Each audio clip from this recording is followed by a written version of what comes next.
எத்தனை பேர் இந்த காலை வேளையில் சந்தோஷமா இருக்கீங்க? ஹல்லேலூயா, ஹல்லேலூயா. கர்த்தருடைய நாமம் மகிமைப்படுவதாக. கர்த்தர் நல்லவர், அவருடைய கிருபை நல்லதாக இருக்கிறதுக்காக கர்த்தருக்கு ஸ்தோத்திரம். இன்னத்திலையும் கூட கர்த்தருடைய வார்த்தை கேட்பதற்கு முன்பாக ஒரு நிமிடம் நம் கண்களை மூடி நாம் ஜெபிப்போம். ஸ்தோத்திரம் ஆண்டவரே, ஏசப்பா நல்ல தேவனே, உமக்கு நன்றி செலுத்துகிறோம். இந்த நல்ல காலை வேளையிலையும் கூட பரிசுத்த ஆவியானவரே, உம்முடைய ஆளுகைக்குள்ளார எங்களை ஒப்பு கொடுத்து ஜெபிக்கிறோம் ஆண்டவரே. உம்முடைய நாமம் ஒன்றே மகிமைப்படட்டும் ஆண்டவரே. ஏசப்பா நீர் எங்களோடு கூட இடைப்பட்டு பேசும்படியாய் ஜெபிக்கிறோம் ஆண்டவரே. நீர் பேசுகிற தேவன் ஆண்டவரே. அப்பா ஸ்தோத்திர ஆண்டவரே, எங்களோடு கூட பேசும்படியாய் ஜெபிக்கிறோம். உம்முடைய நாமம் ஒன்றே மகிமைப்படட்டும். ஆசீர்வதிங்க.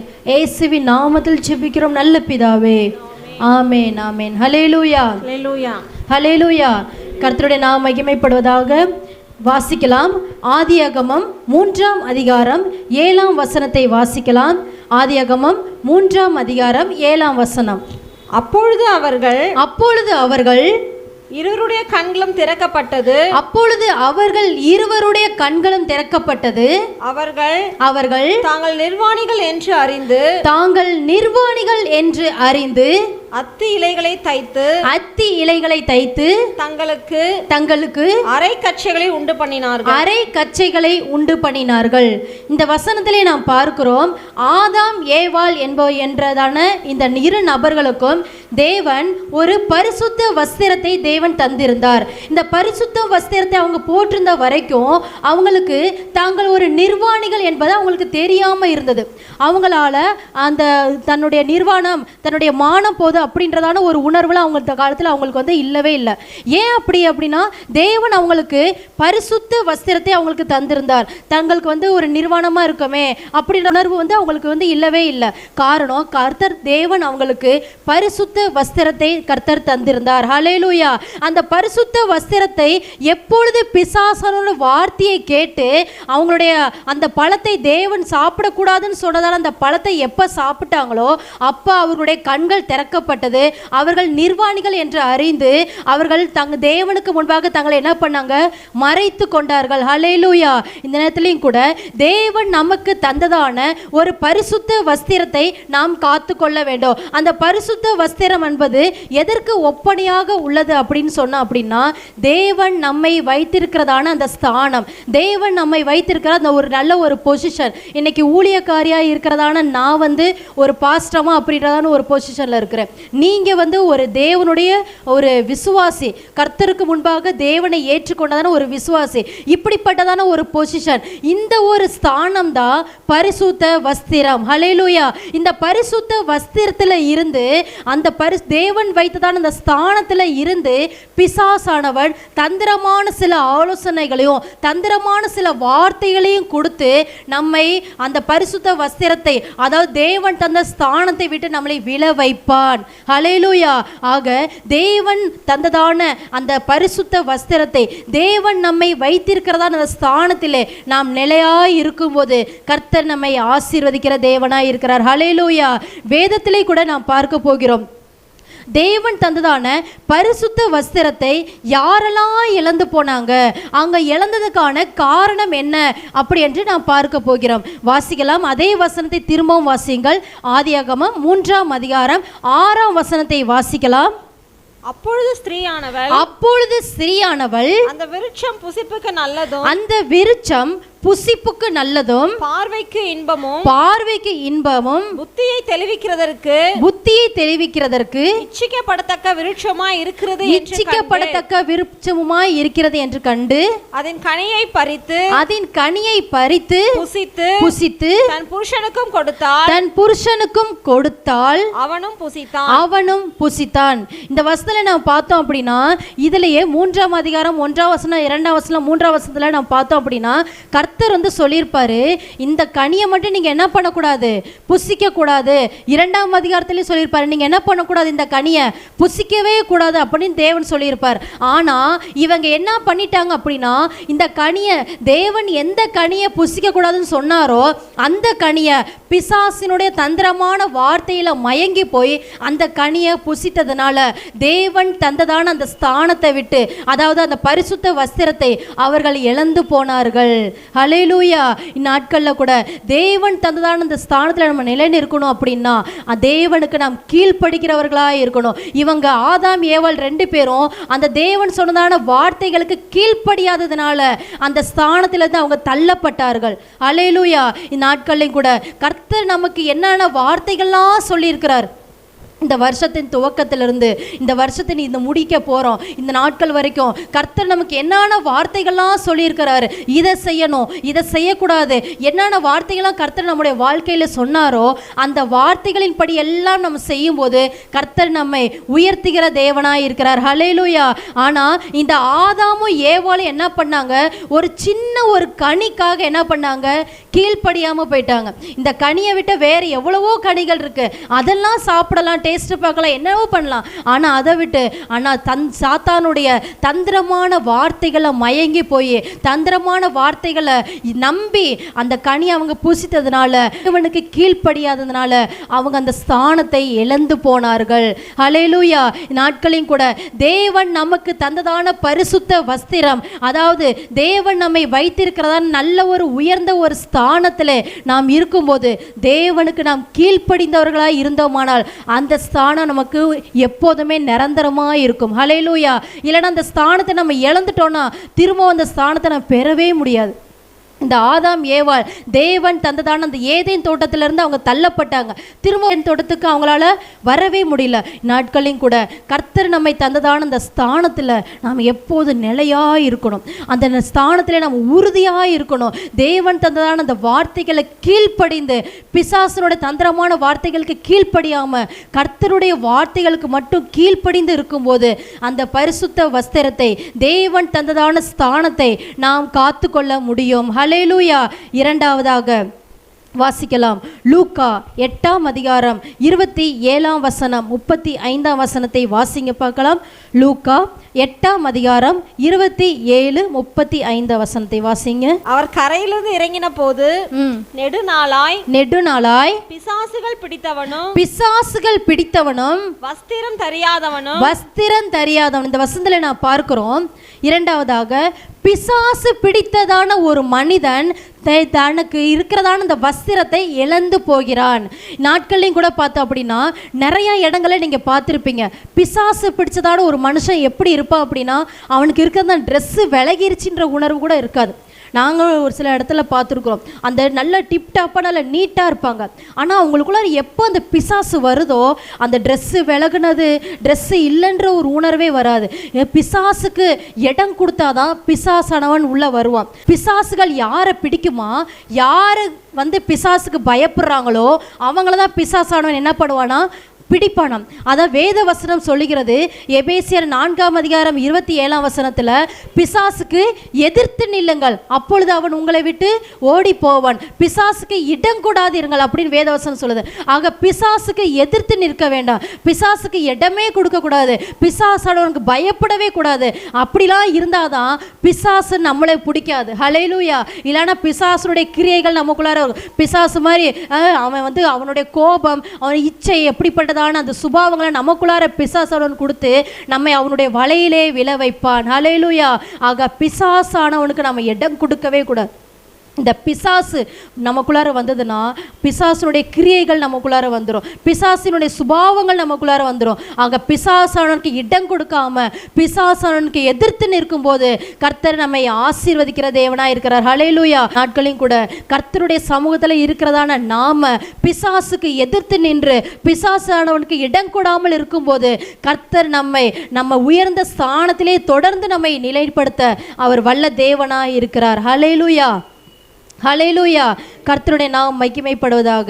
அடுத்தபடியாக வாசிக்கலாம். யோவான் 21ஆம் அதிகாரம் 7ஆம் வசனத்தை வாசியுங்கள். யோவான் 21ஆம் அதிகாரம் 7ஆம் வசனத்தை வாசிக்கலாம். ஆதலால் இயேசுவுக்கு அன்பாயிருந்த சீஷன் பேதுருவை பார்த்து அவர் கர்த்தர் என்றான். அவர் கர்த்தர் என்று சீமோன் பேதுரு என்று கேட்ட உடனே தான் வஸ்திரம் இல்லாதவனாய் இருந்தபடியினால் தன் மேல் சட்டையை கட்டிக்கொண்டே கடலிலே குதித்தான். இந்த வசனத்தை நாம் பார்க்கிறோம். அந்த பேதுரு என்பவன் யார் அப்படின்னா, தேவனுடைய இயேசு கிறிஸ்து இந்த உலகத்துல இருந்த பொழுது இயேசு கிறிஸ்துவுக்கு ஒரு சீஷனா இருந்ததான அந்த பேதுரு, தேவனுக்கு மிக இயேசு கிறிஸ்து இந்த உலகத்துல இருந்த போது இயேசு கிறிஸ்துவோட அதிகமாய் இருந்ததான அந்த அதிகமான டைம் ஸ்பெண்ட் பண்ணதான யாருன்னா இந்த பேதுரு தான். ஆனா எப்ப இந்த இயேசு கிறிஸ்து அந்த பிடிக்கப்பட்டாரோ, இயேசு கிறிஸ்து சிலுவையில் அறையப்பட்டாரோ, அப்ப இவர் என்ன பண்ணிட்டார் அப்படின்னா பின்வாங்கி போயிட்டார் பேதுரு. ஹல்லேலூயா.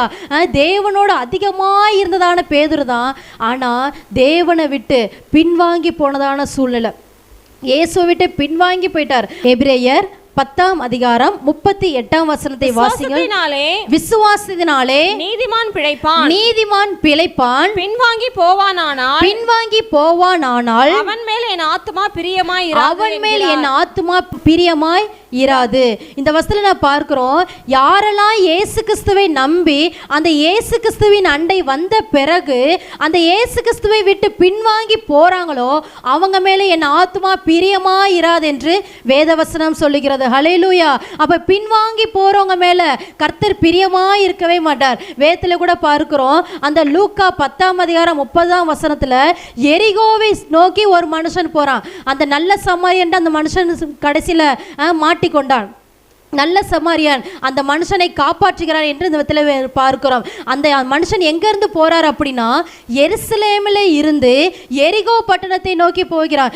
எருசலேம் என்று சொல்லும்போது தேவனுடைய ஸ்தலம். அந்த தேவனுடைய ஸ்தலத்தை விட்டு எரிகோ என்பது இந்த உலகம், இந்த உலகத்தின் காரியத்தை நோக்கி அந்த மனுஷன் பயணம் செய்கிறான். ஆக தேவனுடைய சமூகத்தை விட்டு யாரெல்லாம் இந்த உலகத்தை நோக்கி தேவனை விட்டு விட்டு இந்த உலகத்தின் காரியங்களுக்கு இந்த உலகத்தை நோக்கி பின்வாங்கி போறாங்களோ அவங்களுடைய வாழ்க்கை ஒரு கள்ளர் கையில அகப்பட்டதை போல மாறிவிடுகிறது. ஹல்லேலூயா.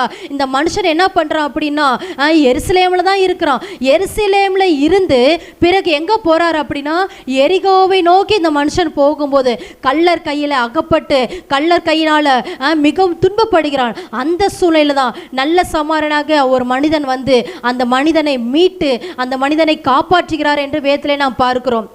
ஆக தேவனை அறிந்தும் அவருடைய பரம ஈவை ருசி பார்த்தும் தேவனை விட்டு பின்வாங்கி போனா தேவன் தந்ததான அந்த வஸ்திரம், பரிசுத்த வஸ்திரம், அதாவது தேவன் நம்மை வைத்திருக்கிறதான ஸ்தானத்தை நாம் இழந்து போய்விடுவோம். ஹல்லேலூயா. ஆக தேவன் நம்மை வைத்திருக்கிறதான ஸ்தானத்திலே நாம் தொடர்ந்து இருக்க வேண்டும். தேவன் நம்மை வைத்திருக்க நல்ல ஒரு பொசிஷன், நல்ல ஒரு பரிசுத்த வஸ்திரத்தை நாம் தொடர்ந்து காத்து கொள்ள வேண்டுமானால் தேவனை விட்டு பின்வாங்கி போகிறதான இருதயம் ஒருபோது நமக்குள்ளார வரவே கூடாது. கிறிஸ்து எனக்கு ஜீவன், சாவு எனக்கு ஆதாயம் என்று பவுல் சொல்கிறதை நாம் பார்க்கிறோம். ஆக தேவனை விட்டு பின்வாங்கி போக வேண்டும் என்கிறதான ஒரு இருதயம் நமக்குள்ளார வந்தது அப்படின்னா அந்த தேவன் தந்திருக்கிறதான அந்த பரிசுத்த வஸ்திரம், அதாவது அந்த நல்ல ஒரு பொசிஷனை நாம் இழந்து போக வேண்டியதான சூழ்நிலை வந்துவிடும். ஹல்லேலூயா. ஆக தேவன் தந்ததான அந்த நல்ல ஒரு பொசிஷனை நாம் காத்து கொள்ளும் போது, பரிசுத்த வஸ்திரத்தை நாம் காத்து கொள்ளும் போது கர்த்தர் நம்மை ஆசீர்வதிக்க வல்ல தேவனாய் இருக்கிறார். ஹல்லேலூயா. ஹல்லேலூயா. அடுத்தபடியாக வாசிக்கலாம், மத்தேயு 22ஆம் அதிகாரம் 11ஆம் வசனத்தை வாசிக்கலாம். மத்தேயு 22ஆம் அதிகாரம் 11ஆம் வசனத்தை வாசிக்கலாம். விருந்தாளிகளை பார்க்கும்படி ராஜே உள்ள பிரவேசித்த போது கல்யாண வஸ்திரம் தெரியாத ஒரு மனுஷனை அங்கே கண்டு, கல்யாண வஸ்திரம் தரித்திராத ஒரு மனுஷனை அங்கே கண்டு. இந்த வஸ்திரம் நாம் பார்த்தோம் அப்படின்னா இந்த கல்யாண வஸ்திரம் என்பது எதை குறிப்பிடப்படுகிறது அப்படின்னு பார்த்தோம்னா ஆயத்தம். ஆயத்தம் இல்லாம இந்த மனுஷன் கல்யாணத்துக்கு வருகிறார். கல்யாண விருந்து என்று சொல்லும்போது ஆட்டுக்குட்டியானவர் இயேசு, ஆட்டுக்குட்டியானவராகிய இயேசு கிறிஸ்து நமக்காக ஆயத்தம் பண்ணிக்கிறதான அந்த விருந்து. அந்த விருந்துக்கு நாம் செல்லும் போது, அதாவது இயேசு கிறிஸ்து வரும்போது அவரை எதிர்கொண்டு நாம் செல்ல வேண்டுமானால் நாம் ஆயத்தம் எப்பொழுதும் உள்ளவர்களாய் இருக்க வேண்டும். ஹல்லேலூயா. இந்த கல்யாண வஸ்திரம் என்பது ஆயத்தத்தை குறிப்பிடுகிறது. ஆயத்தம் எப்பொழுது நமக்குள்ளார இல்லை அப்படின்னா தேவனை விட்டு அந்த தேவன் வைத்திருக்க அந்த ஸ்தானத்தை நாம் இழந்து போக வேண்டிய சூழ்நிலை வரும். அதே மத்தேயு 25ஆம் அதிகாரத்திலோட பார்க்கிறோம், அந்த புத்தி உள்ள ஸ்திரீகள் என்ன பண்ணாங்களாம், அவங்க மண்ணெண்ணெய் தீவெட்டிகளை தங்கள் கையில் ஏந்தி கொண்டிருந்தார்கள் பார்க்கிறோம். ஆக நாம் தேவனை சந்திக்க ஆயத்தம் ஆயத்தம் உள்ளவர்களாய் இருக்க வேண்டும். எப்பொழுதும் தேவன் எப்போ வருவார்னு தெரியாது. அவரை நான் வேதத்தில் பார்க்கிறோம், அவர் இப்போ வருவார், அப்போ வருவார், எப்போ வருவார் எதுவுமே தெரியாது. ஆனால் எப்போ வந்தாலும் இயேசு கிறிஸ்துவை நாம் சந்திப்பதற்கு நாம் ஆயத்தம் உள்ளவர்களாய் அந்த பரிசுத்த வஸ்திரத்தை எப்பொழுதும் காத்து கொள்கிறவர்களாய் இருக்கும்போது இயேசு கிறிஸ்துவை நாம் சந்திக்க முடியும். ஹல்லேலூயா. இயேசு கிறிஸ்துவை எதிர்கொண்டு செல்ல நாம் ஆயத்தப்படும் போது கர்த்தர் நம்மை ஆசீர்வதிக்க வல்ல தேவனாய் இருக்கிறார். ஹல்லேலூயா. ஆக யாரெல்லாம் தேவன் தந்ததான அந்த பரிசுத்த வஸ்திரத்தை இழந்து போனார்கள், அவங்க இழந்ததற்கான காரணம் என்ன அப்படி நாம பார்த்தோம். முதலாவதாக ஆதாம் ஏவாள் அவங்க தேவனுக்கு கீழ்ப்படியாததுனால அந்த பரிசுத்த வஸ்திரத்தை, அதாவது தேவன் வைத்ததான அந்த ஸ்தானத்தை அவர்கள் இழந்து போனார்கள். இரண்டாவதாக அந்த பிசாசு பிடித்ததான மனிதன், அந்த மனிதன் வஸ்திரமே இல்லாமல் இருந்தான். ஆக பிசாசானவனுக்கு எதிர்த்து நிற்கும் போது நம்மளால் பரிசுத்த வஸ்திரத்தை காத்து கொள்ள முடியும். மூன்றாவதாக நாம் பார்த்தோம், பேதுரு பின்வாங்கி போனதுனால அந்த வஸ்திரத்தை அவனால் காத்து கொள்ள முடியல. அந்த பரிசுத்த வஸ்திரத்தை அவன் இழந்து போனான், ஆனாலும் பின்பாக பெற்றுக்கொண்டான். ஆனாலும் அவன் பின்வாங்கி போனதான பேதுருவை போல நாம் ஒருபோதும் இல்லாம தேவன் வைத்ததான அந்த ஸ்தானத்திலே நாம் தொடர்ந்து இருக்கும்போது கர்த்தர் நம்மை ஆசீர்வதிக்கிறார். அடுத்தபடியாக நாம் பார்த்தோம், கல்யாண வஸ்திரம், அதாவது ஆயத்தமோடு எப்பொழுதும் இருக்கும்போது இயேசு கிறிஸ்துவை சந்திக்க நாம் எப்பொழுதும் ஆயத்தம் உள்ளவர்களாய் இருக்கும்போது கர்த்தர் நம்மை ஆசீர்வதிக்க வல்ல தேவனாய் இருக்கிறார். ஹல்லேலூயா, ஹல்லேலூயா. கர்த்தருடைய நாம் மகிமைப்படுவதாக. அடுத்தபடியாக தேவனுக்கு பிரியமாய் வாழ்பவர்களுக்கு தேவன் தரும் பரிசுத்த வஸ்திரம் என்பதை குறித்து நாம் பார்க்கிறோம். அதாவது யாரெல்லாம் ஏசப்பாவுக்கு பிரியமா வாழ்றாங்களோ, யாரெல்லாம் ஏசப்பாவுக்கு பிடிச்ச மாதிரி அவருடைய வார்த்தைக்கு கீழ்ப்படிந்து அவர் சொல்கிறதான எல்லா காரியங்களும் படி நடக்கிறாங்களோ அவங்களுக்கு தேவன் ஒரு விசேஷித்ததான வஸ்திரத்தை வைத்திருக்கிறார், பரிசுத்த வஸ்திரத்தை வைத்திருக்கிறார், உன்னத ஆசீர்வாதங்களை வைத்திருக்கிறார் என்பதனை குறித்து ஒரு சில காரியங்களை தியானிக்க போகிறோம். வாசிக்கலாம். ஏசாயா 61 அதிகாரம் 10 வசனத்தை வாசிக்கலாம். ஏசாயா 61:10. கர்த்தருக்குள் பூரிப்பாய் மகிழ்கிறேன், என் தேவனுக்குள் என் ஆத்துமா களி கூர்ந்திருக்கிறது, என் ஆத்துமா களி கூர்ந்திருக்கிறது. மணவாளன் ஆபரணங்களினால் தன்னை அலங்கரித்துக் கொள்கிறதற்கும் மணவாட்டின் நகைகளினால் தன்னை சிங்காரித்துக் கொள்கிறதற்கும் ஒப்பாக அவர் ரட்சிப்பின் வஸ்திரங்களை எனக்கு உடுத்தி நீதியின் சால்வை எனக்கு தரித்தார். இந்த வஸ்திரம் நாம் பார்த்தோம் அப்படின்னா ரட்சிப்பின் வஸ்திரங்களை கர்த்தர் நமக்கு தருகிறார். யாரெல்லாம் இயேசு கிறிஸ்துவை ஏற்றுக்கொண்டு இயேசுதான் மெய்யான தேவன், இயேசுதான் இந்த உலகத்தில் உண்மையான தேவன், இயேசு என்னை நிச்சயமாய் வாழ வைப்பார், இயேசு எனக்கு நிச்சயமாக நன்மைதான் செய்வார் அப்படின்னு யாரெல்லாம் இயேசுவை நம்பி அந்த இயேசு கிறிஸ்துவை ஏற்றுக்கொள்றாங்களோ அவங்களுக்கு தேவன் தருகிறதான ஒரு விசேஷித்த உன்னதமான ஆசீர்வாதம், அந்த உன்னதமான வஸ்திரம் என்ன தெரியுமா? ரட்சிப்பின் வஸ்திரம். ஹல்லேலூயா. ரட்சிப்பின் வஸ்திரத்தை தேவன் நமக்கு தர அவர் வல்லமையுள்ள தேவனாய் இருக்கிறார். இயேசு கிறிஸ்துவை ஏற்றுக்கொண்டு இயேசுதான் தேவன், இயேசுவை நிச்சயமாய் வாழ வைப்பார் என்கிறதான ஒரு விசுவாசத்தில் நாம் இருக்கும்போது தேவன் நமக்கு ரட்சிப்பின் வஸ்திரத்தால் நம்மை நிரப்ப அவர் வல்ல தேவனாய் இருக்கிறார். ஹல்லேலூயா. அதே பகுதியில் இன்னொரு வசனம் சொல்கிறது. 61 அதிகாரம் 3 வசனம். ஏசாயா 61:3 வாசிங்க பார்க்கலாம். சீயோனிலே துயரப்பட்டவர்களை சீர்படுத்தவும் அவர்களுக்கு சாம்பலுக்கு பதிலாக சிங்காரத்தையும் துயரத்துக்கு பதிலாக ஆனந்த தைலத்தையும் ஆவிக்கு பதிலாக துதியின் உடையும் கொடுக்கவும் அவர் என்னை அனுப்பினார். அவர்கள் கர்த்தர் தம்முடைய மகிமைக்கென்று நாட்டின நீதியின் விருட்சங்கள் எனப்படுவார்கள். இந்த வசனம் நாம் பார்த்தோம் அப்படின்னா ஒடுங்கின ஆவிக்கு பதிலாக துதியின் உடையை அவர்களுக்கு தேவன் தருகிறார் என்று ஏசாயா தீர்க்கதரிசியின் மூலமாக இந்த வார்த்தை வருகிறதை நாம் பார்க்கிறோம். துதியின் உடை அப்படின்னு சொல்லும் போது என்ன அப்படின்னா அந்த வசனத்திலே அழகா போட்டிருக்கு, ஒடுங்கின ஆவிக்கு பதிலாக. அதுக்கு முன்னாடி பார்த்தோன்னா துயரத்துக்கு பதிலாக. ஆக இந்நாட்களில் யாரெல்லாம் துயரப்பட்டு நான் கவலையோடு இருக்கிறேன், எனக்கு ரொம்ப கஷ்டமாக இருக்குது, நான் வேதனைப்படுறேன், என் வாழ்க்கையில் நிம்மதியே இல்லை அப்படின்னு யாரெல்லாம் தேவ சமூகத்தில் புலம்புறாங்களோ அவங்களுக்கு எல்லாருக்கும் தேவன் அந்த துயரத்தையும் அந்த ஒடுங்கின அந்த பிரச்சனைகள் எல்லா பிரச்சனையினாலும் ஒடுங்கி இருக்கிற சூழ்நிலைகளை தேவன் மாற்றி துதியின் உடை, அதாவது அவங்க வாயிலிருந்து எப்போதும் சந்தோஷமா கர்த்தர் நல்லவர், இயேசு வாழ்க்கையில பெரிய நன்மைகளை செய்தார் அப்படின்னு சொல்ற அளவுக்கு கர்த்தரை அதிகமா துதித்து பாடும் அளவிற்கு கர்த்தர் துதியின் உடையை தர அவர் வல்ல தேவனாய் இருக்கிறார். ஹல்லேலூயா. கர்த்தர் நல்லவர்.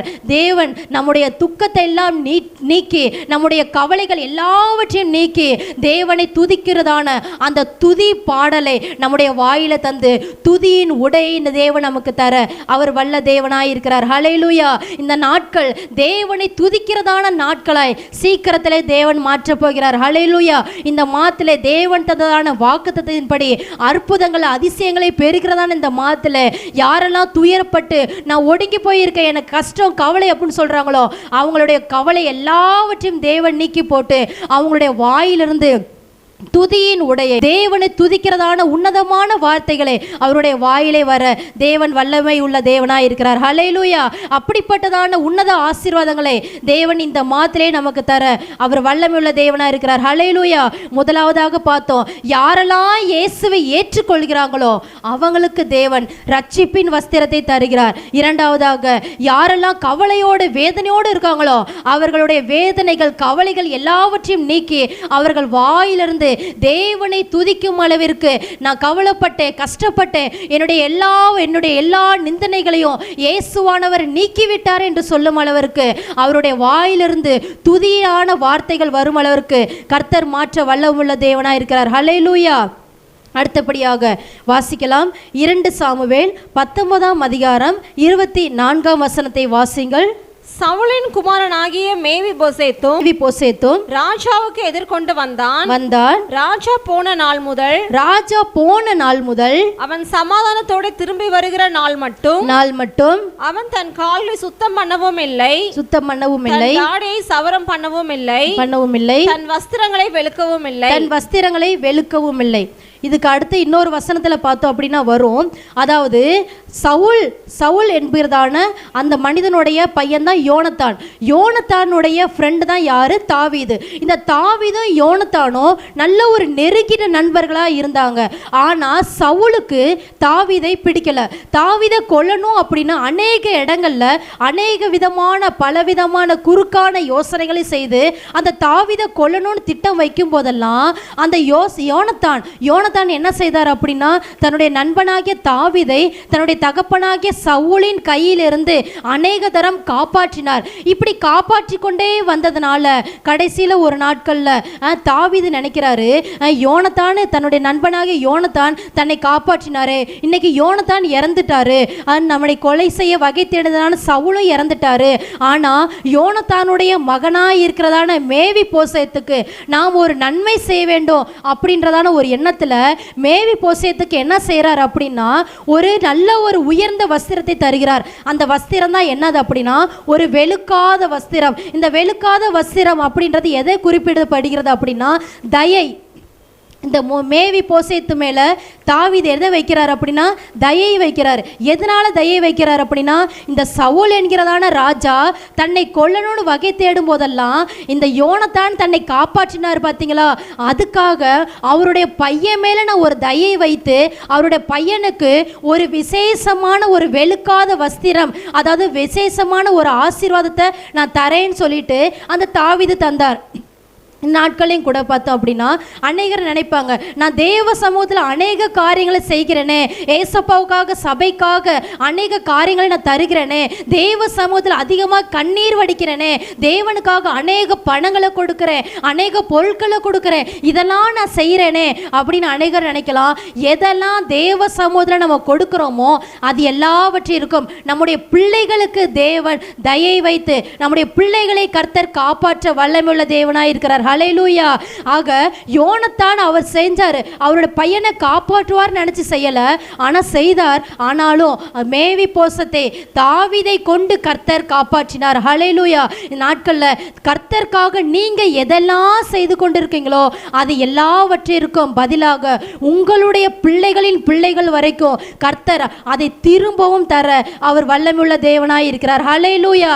தயை செய்ய அவர் வல்லமையுள்ள தேவனாய் இருக்கிறார். ரெட்டிப்பாய் தர அவர் வல்லமையுள்ள தேவனாய் இருக்கிறார். நம்முடைய தேவன் ஒருபோது கடன்காரனா இருக்கவே மாட்டார். ஹல்லேலூயா.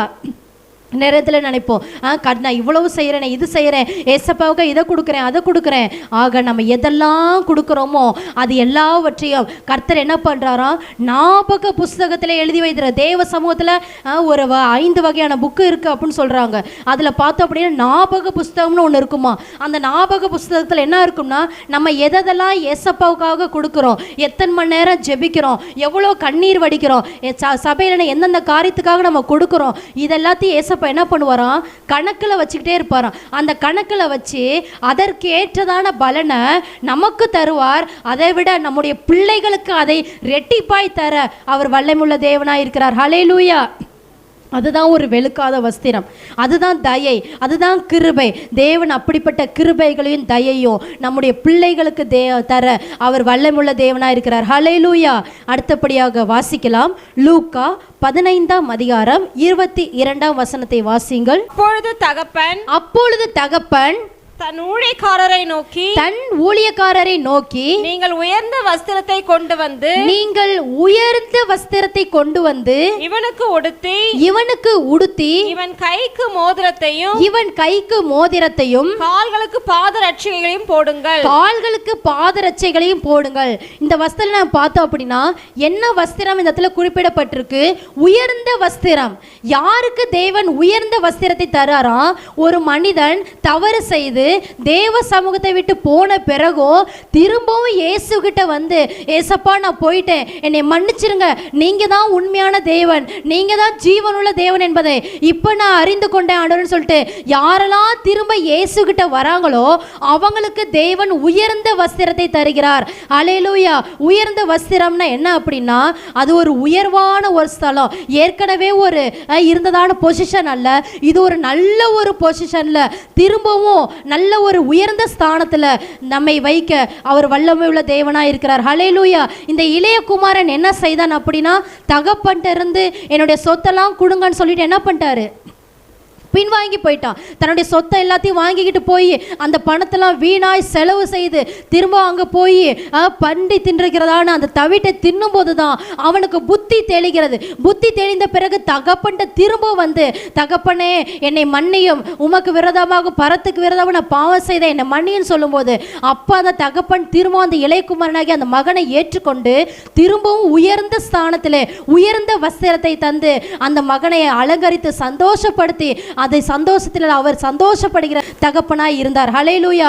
நாட்களையும் கூட யாரெல்லாம் தேவனுடைய சமூகத்தை விட்டு பின்வாங்கி போனாங்களோ, யாரெல்லாம் தேவனுடைய சமூகத்தை விட்டு நான் ஒரு தவறு செஞ்சுட்டேன், ஏசப்பா என்னை மன்னிங்கன்னு சொல்லிட்டு யாரெல்லாம் ஏசப்பாட்ட வந்து மன்னிப்பு கேட்குறாங்களோ அவங்களுக்கெல்லாம் தேவன் மன்னிக்கிறது மட்டும் இல்லை, அவங்களுக்கு ஒரு உயர்ந்த வஸ்திரத்தையும் தந்து தேவன் அவர்களை சந்தோஷப்படுத்த அவர் வல்லமையுள்ள தேவனாக இருக்கிறார். ஆதியாகமத்தில் அந்த அபிமெலேக்குன்றதான ஒரு மனிதன் என்ன பண்ணார் அப்படின்னா, ஒரு தவறு செஞ்ச உடனே அந்த மனுஷனுக்கு இரவில் தேவன் சொப்பனத்தில் தோன்றி சொல்லுவாரா, நீ ஒரு தவறு செஞ்சுட்ட, அந்த தவறுலேருந்து உடனே மீண்டு வான்னு சொல்லும்போது உடனே அந்த அபிமெலேக்கு சொல்லுவார், தேவனே எனக்கு தெரியாமல் இந்த தவறை நான் செஞ்சுட்டேன், என்னை மன்னியும் ஆண்டவரேன்னு சொல்லி கேட்கும்போது உடனே தேவன் என்ன பண்ணார், அந்த அபிமெலேக்கு வந்து மன்னித்து விடுவார். ஒரு புறஜாதியான ஒரு மனிதனையே கர்த்தர் உணர்த்தி சரியான வழியிலே கொண்டு வருவாரானால் உங்களையும் என்னையும் சரியான வழியிலே கொண்டு வர தேவன் வல்லமையுள்ள தேவனாக இருக்கிறார். ஹல்லேலூயா.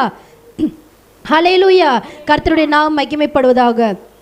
அடுத்தபடியாக வாசிக்கலாம், உபாகமம் 8ஆம் அதிகாரம் 4ஆம் வசனத்தை வாசிங்கள்.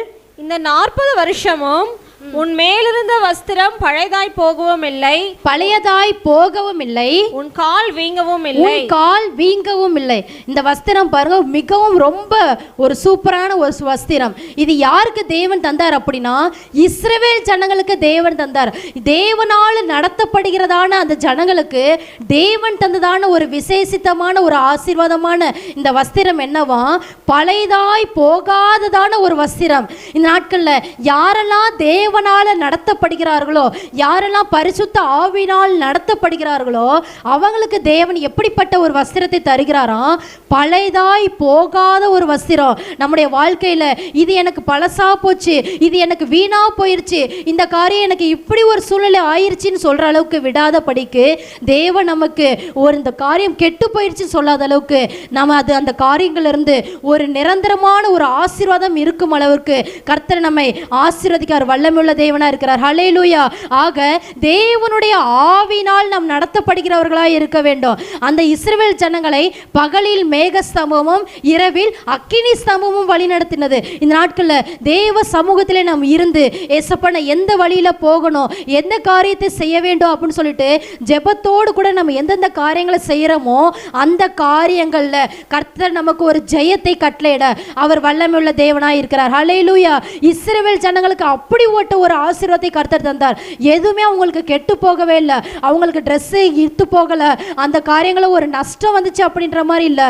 அவங்களுக்கு பழையதாய் போகாததான ஒரு வஸ்திரத்தை தேவன் தந்தார். இந்த நாட்களில் தேவனால் நடத்தப்படுகிறதான நமக்கும் தேவன் அப்படிப்பட்ட ஒரு விசேஷித்த விதமான வஸ்திரத்தை தர அவர் வல்லமையுள்ள தேவனாய் இருக்கிறார். ஹல்லேலூயா. ஹல்லேலூயா. அடுத்தபடியாக வாசிக்கலாம். எஸ்தர் 6ஆம் அதிகாரம் 2ஆம் வசனத்தை வாசியுங்கள். எஸ்தர் 6ஆம் அதிகாரம் 2ஆம் வசனத்தை வாசியுங்கள். அப்பொழுது வாசற் காவலாளரில் ராஜாவின் 2 பிரதானிகளாகிய பிக்னாவும் தேரேசும் ராஜாவாகிய அகாஸ்வேருவின் மேல் கை போட பார்த்த செய்தியை மொர்தெகாய் அறிவித்தான் என்று எழுதியிருக்கிறது வாசிக்கப்பட்டது. தொடர்ந்து வாசிங்க. அப்பொழுது ராஜா இதற்காக மொர்தெகாய்க்கு கனமும் மேன்மையும் செய்யப்பட்டதா என்று கேட்டான். அதற்கு ராஜாவை சேவிக்கிற ஊழியக்காரர் அவனுக்கு ஒன்றும் செய்யப்படவில்லை என்று சொன்னார்கள். இந்த வசனம் நான் பார்த்தோம் அப்படின்னா, அதாவது எஸ்தர் தீர்க்கதரிசன புத்தகத்தில் இந்த பகுதி குறிப்பிடப்பட்டுள்ளது.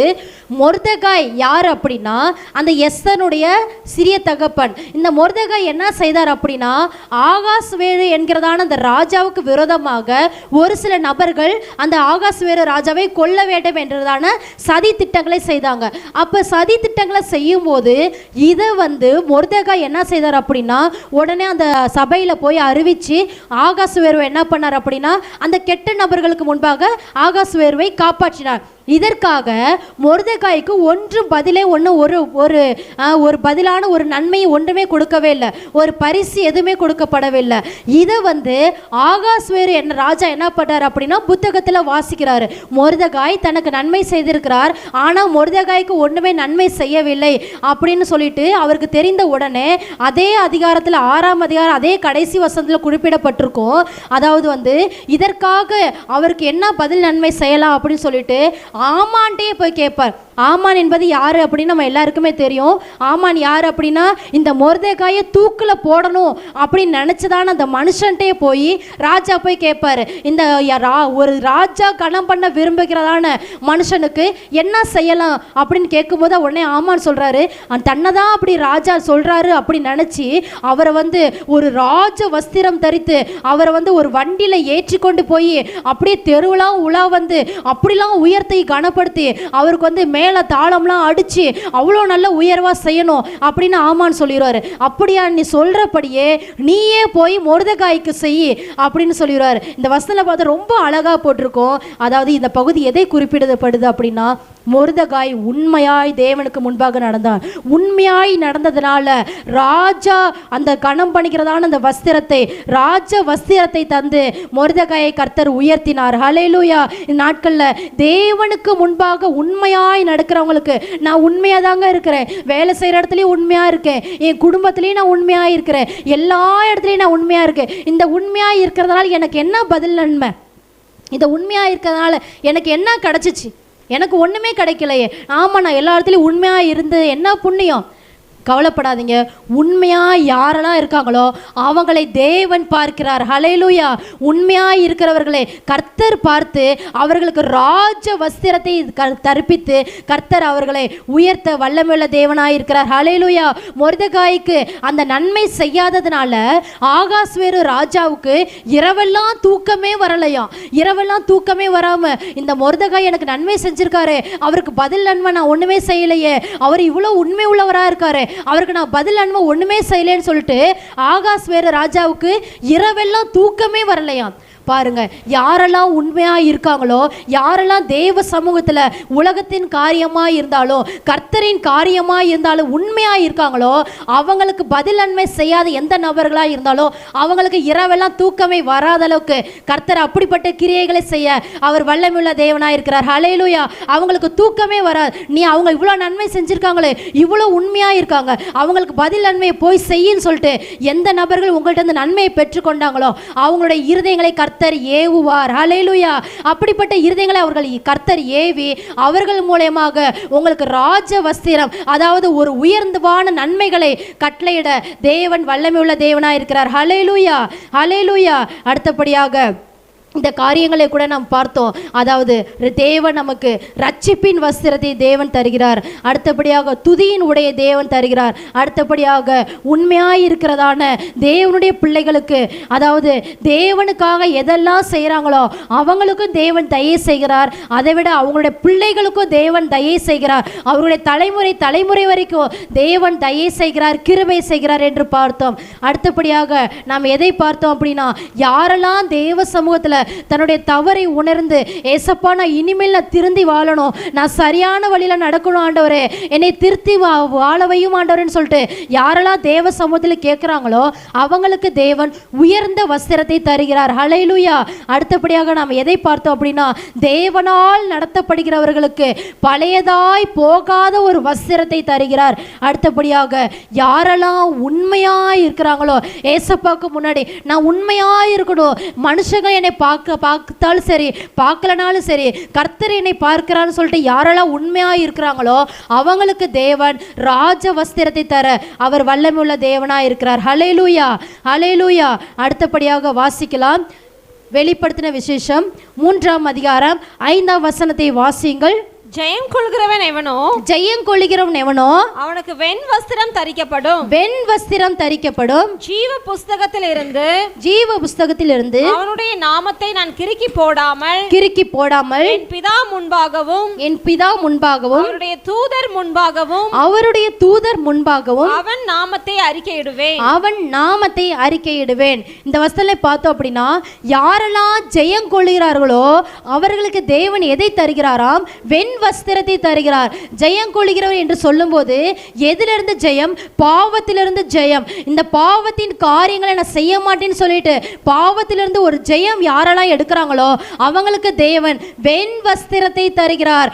இந்த பாவத்தின் சூழ்நிலைகள் வந்தாலும், இந்த பாவத்தை செய்விட ஒரு இக்கட்டான ஒரு நிலைமைகள் வந்தாலும் அந்த பாவத்தை உடைத்து எறிந்து, அந்த பாவத்தை தூக்கி எறிந்து, அந்த பாவத்திலிருந்து யாரெல்லாம் இந்த பாவத்திலிருந்து இயேசுவே நான் ஜெயம் பெறுகிறேன்னு சொல்லிட்டு அந்த பாவத்திலிருந்து யாரெல்லாம் விடுதலையாய் வெளியில வராங்களோ அவங்களுக்கு தேவன் வெண் வஸ்திரத்தை தருகிறார். ஒரு வெள்ளையான ஒரு அங்கியை தேவன் தருகிறார். நல்ல ஒரு பியூர் ஒயிட்.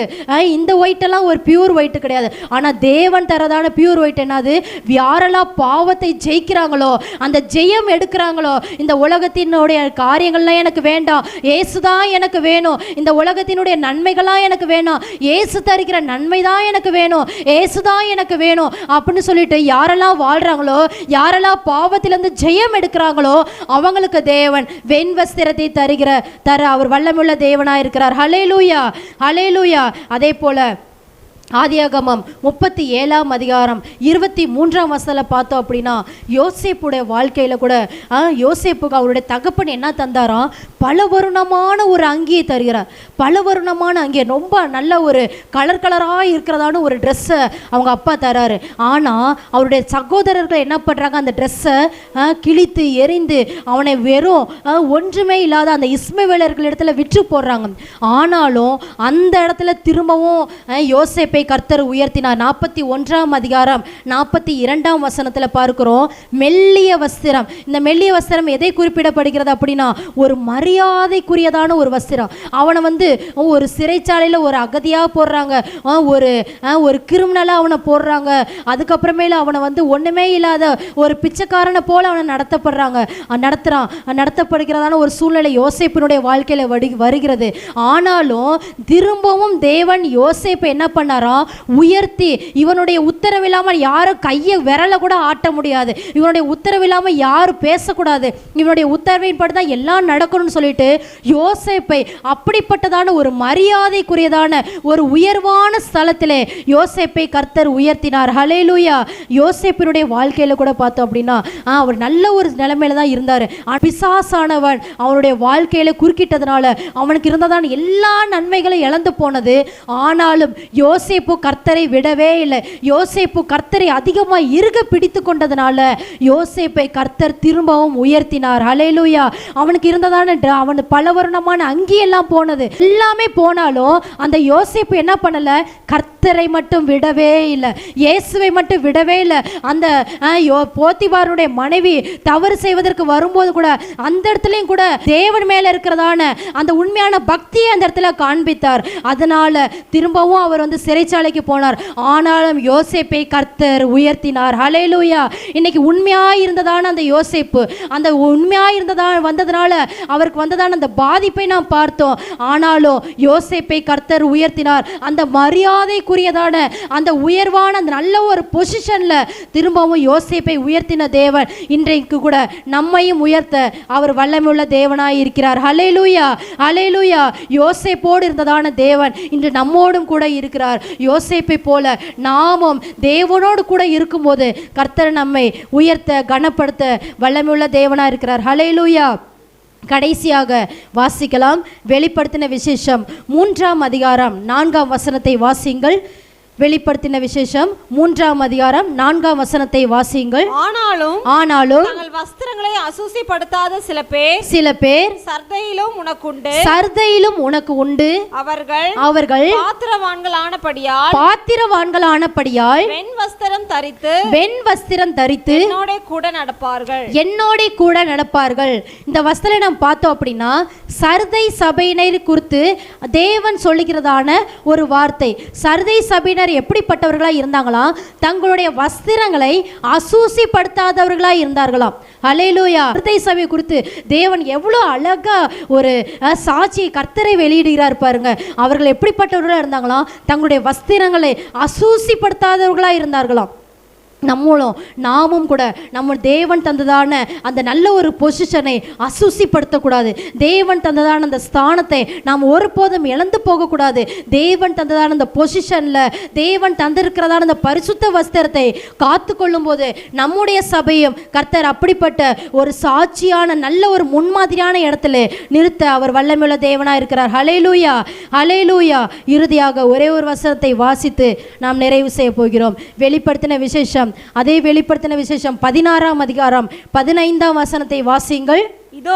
இதோ திருடனை போல் வருகிறேன், தன் மானம் காணப்படத்தக்கதாக நிர்வாணமாய் நடவாத படிக்கு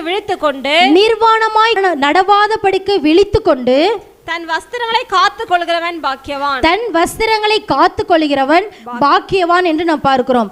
ஆக இயேசு கிறிஸ்து சீக்கிரத்திலே வரப்போகிறார். இயேசு கிறிஸ்து வரும்போது அவரை எதிர்கொண்டு சென்று அந்த இயேசு கிறிஸ்துவை சந்திப்பதற்கு தேவன் தந்ததான அந்த வஸ்திரத்தை, பரிசுத்த வஸ்திரத்தை நாம் காத்து கொள்ளும் போது கர்த்தர் நம்மை ஆசீர்வதிக்க வல்லமையுள்ள தேவனா இருக்கிறார். ஹல்லேலூயா. இந்த வஸ்திரத்தை காத்து கொள்ளுகிறவன் பாக்கியவான் என்று இந்த வசனம் சொல்கிறது. ஆக தேவன் நம்ம எந்த ஸ்தானத்தில் வைத்திருக்கிறார் சற்று யோசித்து பார்ப்போம். தேவன் எப்படிப்பட்ட இடத்துல என்னை வச்சிருக்கிறாரு. நல்ல ஒரு குடும்பத்தில் நல்ல ஒரு மனைவியாய் கர்த்தர் நம்மை வைத்திருக்கிறார். நல்ல ஒரு கணவனாய் கர்த்தர் நம்மை வைத்திருக்கிறார். நல்ல ஒரு உயர்ந்த ஸ்தானத்தில் வைத்திருக்கிறார். நல்ல ஒரு ஊழியக்காரங்களை கர்த்தர் நம்மை வைத்திருக்கிறார். நல்ல ஒரு விசுவாசியை கர்த்தர் நம்மை வைத்திருக்கிறார். ஆக எந்த ஸ்தானத்தில் நாம் இருக்கிறோமோ அந்த ஸ்தானத்தை நாம் காத்து கொள்ள வேண்டும். எப்போ வரைக்கும் காத்துக்கொள்ளணுமா? இயேசு கிறிஸ்து வருகிற வரைக்கும், இயேசு கிறிஸ்துவினுடைய நாள் வருகிற வரைக்கும் அந்த ஸ்தானத்தை நாம் காத்துக்கொள்ள வேண்டும். அந்த பரிசுத்த வஸ்திரத்தை காத்துக்கொள்ளும் போது கர்த்தர் நம்மை ஆசீர்வதிக்கிற தேவனாய் இருக்கிறார். ஹல்லேலூயா. ஹல்லேலூயா. நாம் யாவரும் இருக்கிற இடங்களை எழும்பி நின்று கேட்ட வார்த்தைகளுக்கு ஒப்பு கொடுத்து நாம் கண்களை மூடி ஜெபித்து நிறைவு செய்ய போகிறோம். ஸ்தோத்திரம் ஆண்டவரே, நன்றி ஆண்டவரே, நன்றி அப்பா. ஸ்தோத்திரம், ஸ்தோத்திரம் ராஜா, நன்றி ஆண்டவரே. ஏசப்பா உமக்கு ஸ்தோத்திரம் ஆண்டவரே, நன்றி ஆண்டவரே. ஹல்லேலூயா. ஸ்தோத்திரம் ஆண்டவரே, நன்றி ராஜா. ஸ்தோத்திரம் ஆண்டவரே, ஹல்லேலூயா. உமக்கு நன்றி ஆண்டவரே. கேட்ட வார்த்தைகளுக்கு ஒப்பு கொடுத்து நாம் ஜெபிக்கலாம். ஸ்தோத்திரம் ஆண்டவரே, ஏசப்பா ஸ்தோத்திரம் ஆண்டவரே, நன்றி ராஜா, நன்றி ஆண்டவரே. ஹல்லேலூயா. கர்த்தர் நம்மோடு பேசின வார்த்தைகளுக்காக ஏகபித்து கர்த்தரை ஸ்தோத்திரம் பண்ணலாம். இயேசுவே உமக்கு நன்றி என்று சொல்லுவோம், ஸ்தோத்திரம் என்று சொல்லுவோம். நாள் தேவ சமூகத்துல கர்த்தர் நமக்குள்ளாய் தந்திருக்கிற நன்மையான வஸ்திரங்களை காத்து கொள்ளணும். வஸ்திரங்களை இழந்து போகாதபடி நாம் நம்மை ஒவ்வொரு நாளும் தேவ சமூகத்துல ஒப்பு கொடுக்கணும். தேவன் நமக்கு அப்படிப்பட்ட கிருபைகளை தருவாராக. பரிசுத்த வஸ்திரத்தை தரித்தவர்களாய், இரட்சிப்பின் வஸ்திரத்தை உடுத்தினவர்களாய், தேவனுக்குள்ளாய் ஒவ்வொரு நாளும் வளர்கிற பிள்ளைகளாய், தேவனுடைய கனத்துக்குரிய ஆசீர்வாதத்துக்கு ஏதுவான கனத்துக்குரிய வஸ்திரங்களை தரித்தவர்களாய் காணப்படத்தக்கதாய் தேவன் நமக்கு கிருபை செய்யும்படியாய் நாம் ஏகோபித்து துதிக்கலாம். ஸ்தோத்திரம் ஆண்டவரே, நன்றி அப்பா, நன்றி அப்பா, நன்றியோடுமே நாங்கள் துதிக்கிறோம். சர்வவல்லமையுள்ள தேவனே, எங்கள் நல்ல பிதாவே, தர்மையான வேலைகளுடைய சமூகத்தில் நம்மை நோக்கி நாங்கள் பார்க்கிறோம். கர்த்தாவே, எங்களோடு இடைப்பட்டு பேசின வார்த்தைகளுக்காக ஸ்தோத்திரம். வார்த்தைகளை ஆண்டவரே கேட்ட நம்முடைய பிள்ளைகள் ஒவ்வொருவருக்காக ஜெபிக்கிறோம். தன்னுடைய வாழ்க்கையில பரிசுத்தத்துக்கு ஏதுவாய் தேவ சமூகத்தை தங்களை தாங்களே அர்ப்பணித்து கர்த்தாவை இன்னும் உமக்கு சாட்சியாய், ஆண்டவரே ஜீவுள்ள சாட்சியாய் நம்முடைய பிள்ளைகள் வாழத்தக்கதாய், கர்த்தாவை மகிமைக்குரிய ஆசீர்வாதங்களை பெற்றுக்கொள்ளத்தக்கதாய் நம்முடைய சமூகத்தில் ஒப்பு கொடுத்து நாங்கள் ஜெபிக்கிறோம். தொடர்ந்து தேவ கிருபை நம்முடைய பிள்ளைகளை தாங்குவதாக. கர்த்தாவே, தேவனால் ஏற்படுத்தி வைத்த ஸ்தானத்தில் நிலை நிற்கத்தக்கதாய், அதில் வளர்கிறவர்களாய் காணப்பட கர்த்தர் அனுக்கிரகம் செய்யும்படியாய் ஜெபிக்கிறோம். நாமத்துக்கு எம்மையுமே செலுத்துகிறோம். சகலவற்றிலே உயர்ந்திருக்கும்படி ஜெபிக்கிறோம். சகல துதிகன மகிமைக்கு நாங்கள் ஏறெடுக்கிறோம். இயேசு மூலம் ஜெபிக்கிறோம் எங்கள் ஜீவனுள்ள நல்ல பிதாவே. ஆமென், ஆமென், ஆமென். நாம் யாவரும் சேர்ந்து சொல்லலாம். என் ஆத்துமாவே கர்த்தரை ஸ்தோத்ரி, என் முழுவதுமே பரிசுத்த நாமத்தை ஸ்தோத்ரி. என் ஆத்துமாவே கர்த்தரை ஸ்தோத்ரி, கர்த்தர் செய்த சகல உபகாரங்களையும் மறவாதே. ஆமென், ஆமென். நம்முடைய கர்த்தரும் இரட்சகருமாயிருக்கிற இயேசு கிறிஸ்துவின் கிருபையும் பிதாவாகிய தேவனுடைய அன்பும் பரிசுத்த தேவாவியானுடைய அந்யோன்ய ஐக்கியமும் தெய்வீக சமாதானமும் நம் அனைவரோடு கூட, நம்முடைய குடும்பத்தார் அனைவரோடு கூட இன்றும் என்றும் சதா காலங்களில் இயேசு கிறிஸ்துவின் வருகை மட்டுமிருந்து காப்பதாக. ஆமென், ஆமென், ஆமென். அல்லேலூயா. சத்தமா அல்லேலூயா சொல்லாமா? God bless you. கர்த்தர் உங்களை ஆசீர்வதிப்பாராக. நீங்கள் இருக்கிற இடத்துல ஒரு வாழ்த்துங்கள்.